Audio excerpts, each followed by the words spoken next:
தன்னை சட்டமன்ற உறுப்பினர் பதவியிலிருந்து விலகி திமுகவில் சேர வேண்டும் என அமைச்சர் அனிதா ராதாகிருஷ்ணனின் உதவியாளர்கள் மிரட்டியதாக கூறியுள்ள திருவைகுண்டம் தாவேக எம்எல்ஏ விஜய் சரவணன் திமுகவும் அதிமுகவும் கூட்டணி சேர்ந்து கொண்டு செயல்பட்டு வருவதாக குற்றம் சாட்டியுள்ளார்.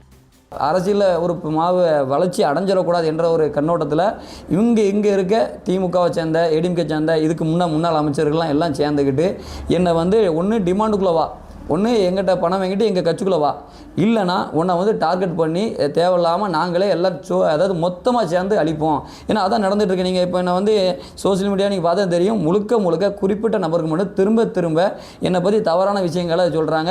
எதை சந்தை எந்த ஒரு ஆய்வு நான் செஞ்சாலும் அந்த ஆய்வை எதிர்மறையான விமர்சனங்களோ தப்பானதை கொண்டு போயிட்டுருக்காங்க. நான் எதுக்கும் அஞ்ச போகிறதில்ல. ஏன்னா எனக்கு தளபதி விஜய் அவர் சொன்னது தான், மக்களுக்கு சேவை செய்ய சொல்லியிருக்காங்க. நான் தொடர்ந்து முன்னு போகிறேன்.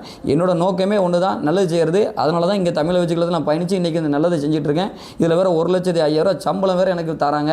நான் தொடர்ந்து என் மக்களுக்காக என்றைக்கும் உறுதுணையாக இருப்பேன். 30 கோடி கேட்ட விவரங்கள் அவங்க சம்மந்தப்பட்ட எல்லாமே என்கிட்ட ஆதார் இருக்குது.